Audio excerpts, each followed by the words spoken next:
The rains did not stop. The fields turned to mud. The cattle collapsed in the barns. Bread vanished, first for the poor, then for the rich. Mothers boiled grass. Fathers sold their children for a handful of grain. And when nothing was left, not even hope, Europe crossed a line it could never uncross. In the silent winter nights, behind sealed doors, people began to eat what they loved most. In the spring of 1315, the skies over Europe darkened, and they did not clear. Rain fell day after day, week after week, as if the heavens themselves had decided to drown the continent. The soil became a thick, rotting swamp that swallowed seed and plow alike. Wheat sprouted and died in the same breath. Hay blackened in the fields before it could be cut. The rivers overflowed their banks and erased the boundaries between farm, road, and grave. No one yet understood that this was the beginning of the Great Famine. Medieval Europe lived one harvest away from disaster, even in the best of years. Most families ate what they grew. Most reserves lasted only until the next season.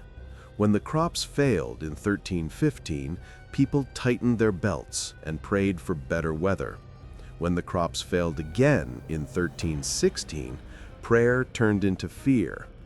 When the rain returned for a third year, fear turned into something far darker.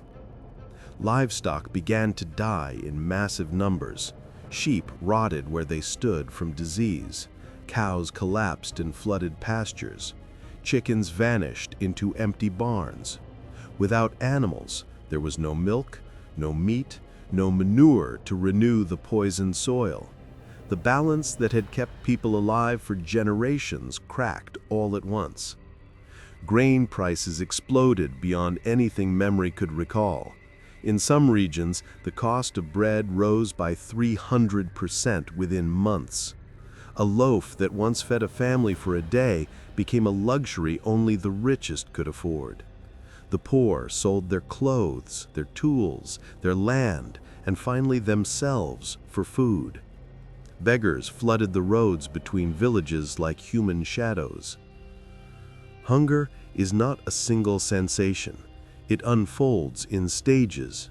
First comes the hollow ache, then the weakness, then the dizziness that never fully lifts. Children's bellies swell while their arms become thin as branches. Eyes grow too large for shrinking faces. Voices weaken until crying becomes impossible. The winter of 1315 was merciless.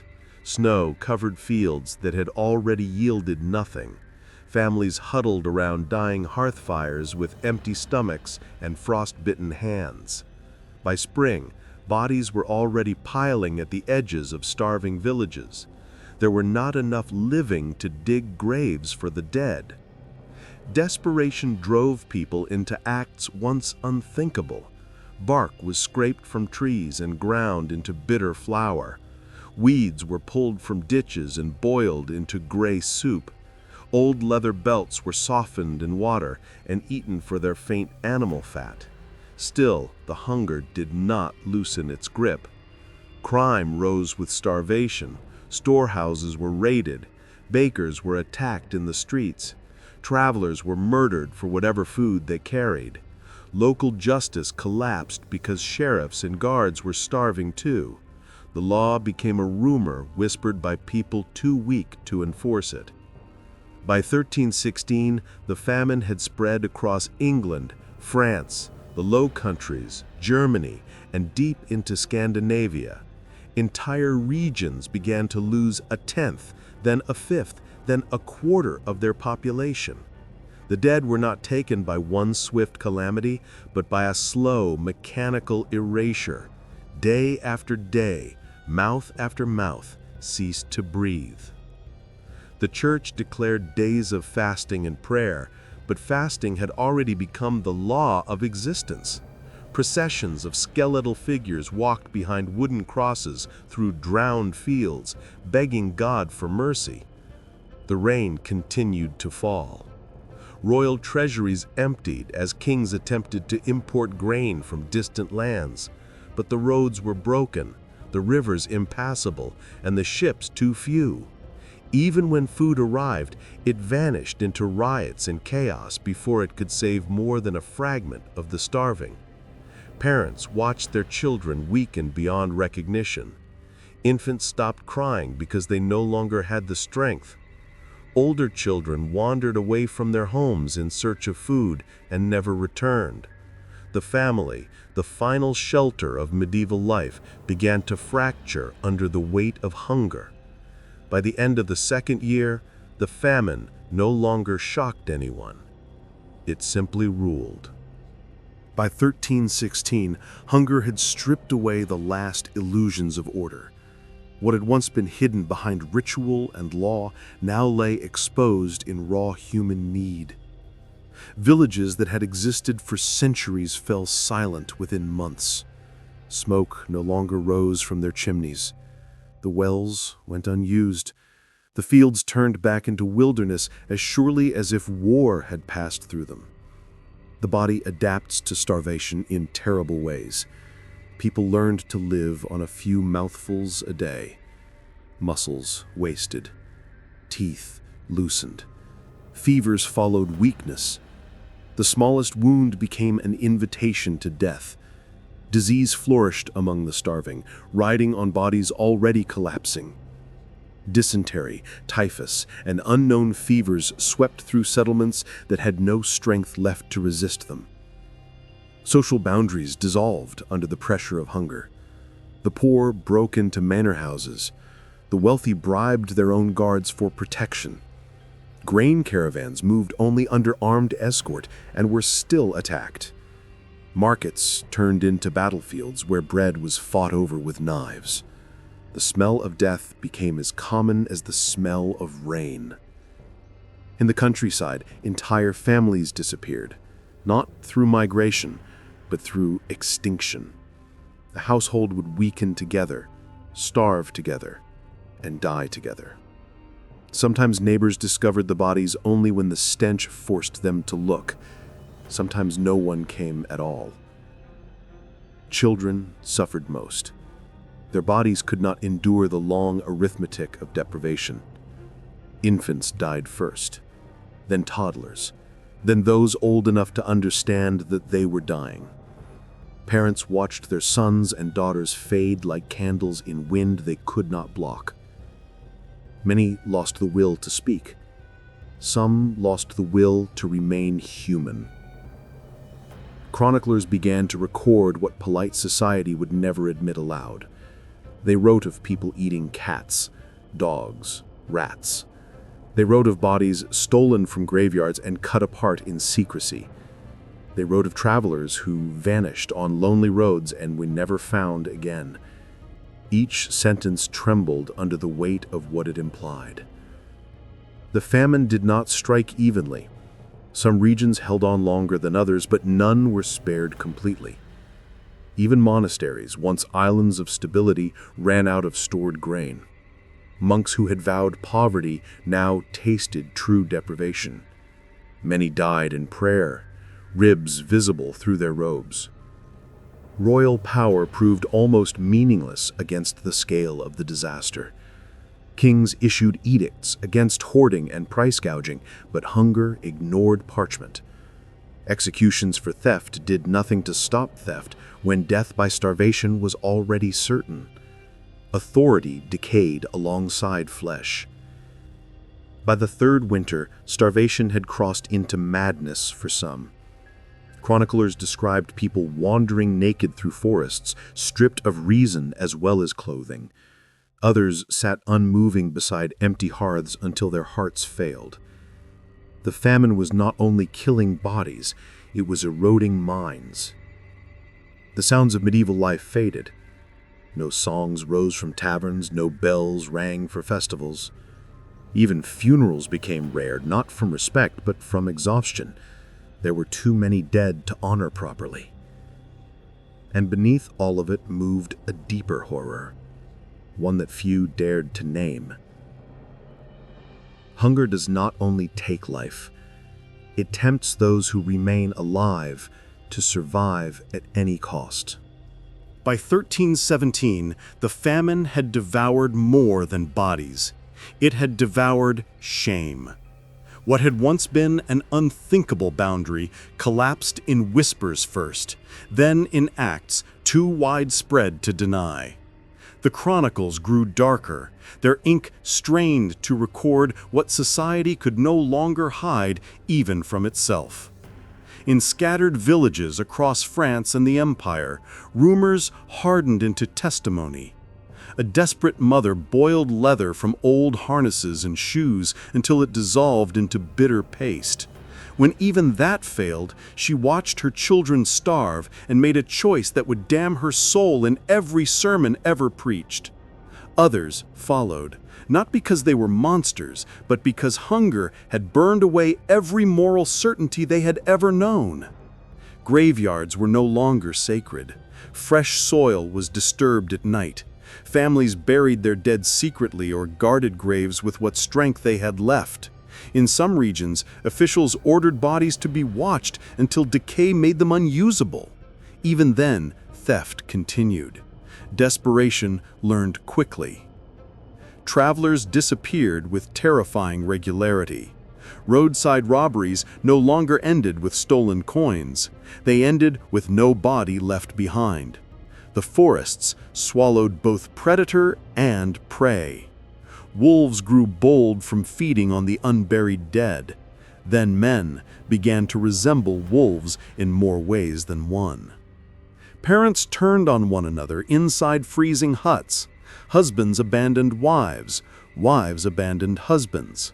Children were sold, traded, or left at monastery gates in the faint hope that someone, anyone, might still have bread. Many of those children later vanished without record. The church struggled to confront what was happening because to speak it openly would be to admit that Christian Europe had reached a condition no different from pagan nightmare. Priests preached repentance, yet many pulpits stood before congregations already half dead. Confession could not fill empty stomachs. In cities, the streets became corridors of ghosts. The living moved with hollow eyes and swollen joints. Beggars collapsed where they stood and became obstacles that people stepped around with numb indifference. The dead froze where they fell, waiting for spring to loosen the ground. Spring did not bring salvation. It brought rot.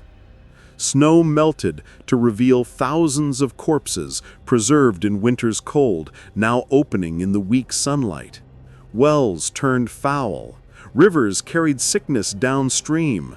The smell of death rolled through towns like a second atmosphere.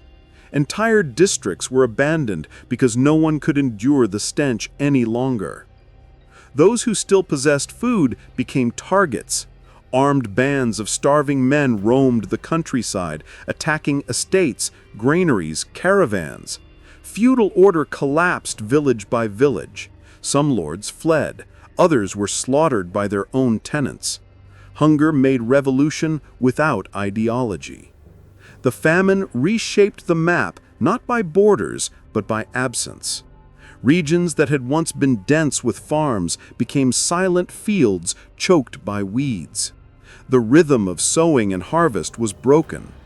Even when seeds became available again, there were too few hands left alive to plant them. Behind every statistic stood a private apocalypse.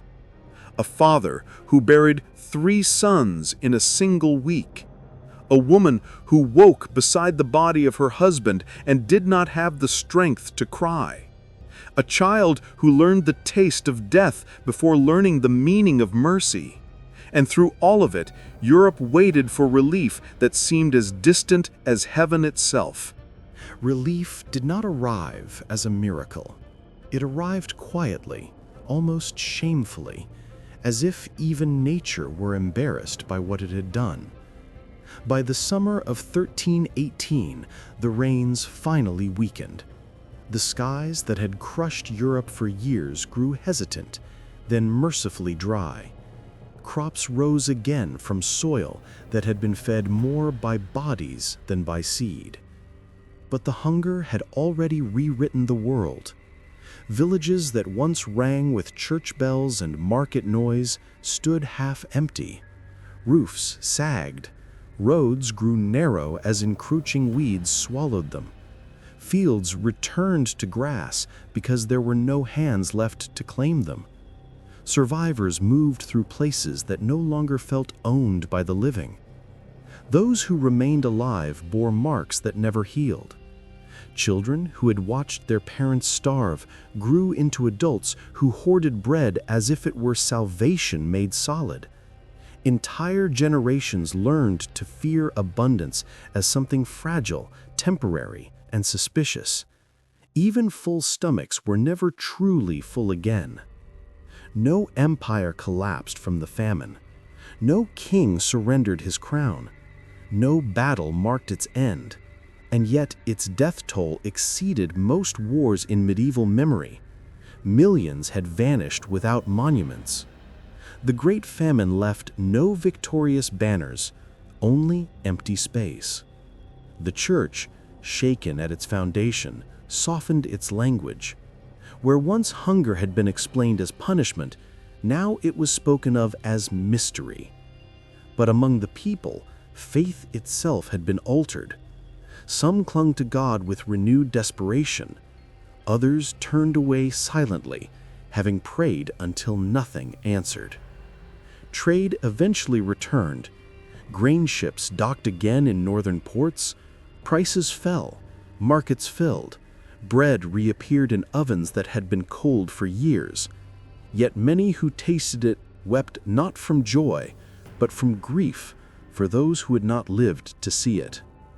The land recovered faster than the people. Forests reclaimed abandoned farms. Animals multiplied where humans had died. Nature showed no memory of the catastrophe it had unleashed. To the earth, the famine was merely a season. To humanity, it became a scar beneath the skin of civilization. Years later, when chroniclers tried to measure what had happened, they struggled to name it. They counted the dead. They listed the failed harvests. They described the crimes in careful language, as if precision could soften horror.